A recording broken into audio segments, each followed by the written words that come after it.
জীবনে অনেক বড় দুর্ঘটনা ঘটে গিয়েছে, তবুও যে সুস্থ আছি, সৃষ্টিকর্তা যে আমাকে রেখেছে ভালো, এটা অনেক অনেক পাওয়া সৃষ্টিকর্তার কাছে। আপনারা জানেন কয়েকদিন আগে আমি রৌমারী গিয়েছিলাম।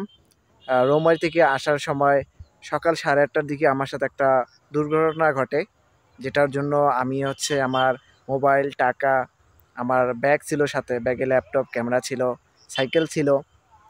তো ফার্স্ট টাইম যেটা হয়েছে, প্রথমে ওই এলাকাটা প্রচুর পরিমাণে কুয়াশা পড়লো, ঘন কুয়াশা, ঠান্ডা, সবাই কাঁপুনি শুরু করে দিল।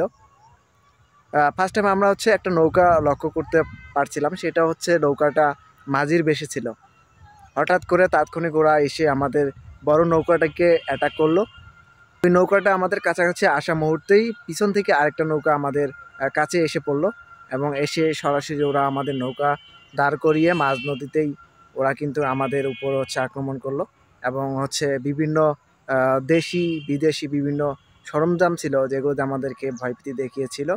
প্রথম সার্চে আমার টাকার ব্যাগ নিয়ে নিয়েছিল, আমি ভাবছিলাম আমার মোবাইলটা বাঁচাতে পারবো, কিন্তু সেকেন্ড টাইম আবারও আমাকে সার্চ করে। পরে সার্চ করার পর আমার পকেটে মোবাইল পায়, মোবাইলটা নিয়ে সাথে সাথে পানিতে ঢেল মারে। আমরা যে 18-20 জন ছিলাম, সবার মোবাইল কিন্তু পানিতে ফেলে দিয়েছে সাথে সাথে ওরা নিয়ে। শুধু হ্যান্ড ক্যাশ টাকা নিয়েছে ওরা, আর আমার ব্যাগটা নিয়ে নিয়েছিল। কিন্তু সবাই পরের দিন কুড়িগ্রামে ইজতেমা শেষ, সবাই ইজতেমার উদ্দেশ্যে আসতেছিল। তো এই মুহূর্তে সবাই বলছিল যে ব্যাগে তো কিছু নাই, আমাদের ব্যাগে শুধু কাপড় চোপড় আছে, আমাদের যদি ব্যাগটা দিতেন তো একটু ভালো হতো।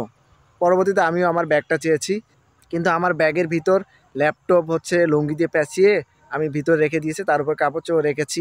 আর ক্যামেরাটা ছোট, তো এই জন্য বুঝতে পারে নাই, তো আমার ব্যাগটাও ফেরত দিয়ে দিয়েছে। পরবর্তীতে আমার ব্যাগের মতো সবার ব্যাগেই ফেরত দিয়েছে। আমার সাইকেল সামনে ছিল, নৌকার সামনে আমার সাইকেল সামনে ছিল, সেটা ওরা খেয়াল করেনি, হয়তো বা ওইটা নেওয়ার জন্য আসেনি। ওরা শুধু হ্যান্ড ক্যাশ টাকা নিয়েছিল। আর আমার ওখানে একজন ব্যবসায়িক ছিল, ওনার হ্যান্ড ক্যাশ 1,80,000 টাকা ছিল, সেটাও নিয়ে নিয়েছে। আমাদের যে স্বপ্নের জিনিসগুলো আমার পাশে ছিল, এই স্বপ্নের জিনিসগুলো যদি সব কিছু নিয়ে যেত, তাহলে আমি একদম নিঃস্ব হয়ে যেতাম। তো এই জন্যই বলি, যারা দূর দূরান্তে যান অবশ্যই সেফটি নিয়ে যাবেন। আর আমার মতো এরকম কেউ যদি বিপদে পড়েন, তাহলে তো সৃষ্টিকর্তাকে ডাকা ছাড়া আর কোনো উপায় নেই। সেজন্য আপনাদের দোয়া ভালোবাসায় এখনও যে সুস্থ আছি, এবং আমার মোবাইল নিয়ে গেছে, টাকা নিয়ে গেছে, কিন্তু বড় কথা আমি যে সুস্থ আছি, এটাই বড় কথা। আমি এখনও সুস্থ আছি। আর আপনারা সবসময় দোয়া রাখবেন অবশ্যই। নেক্সট টাইম কোথাও গেলে সেফটি নিয়েই যাওয়ার ট্রাই করব। আর লং যদি জার্নি হয়, অবশ্যই অবশ্যই সেটা ভেবেচিন্তে যাওয়ার ট্রাই করব।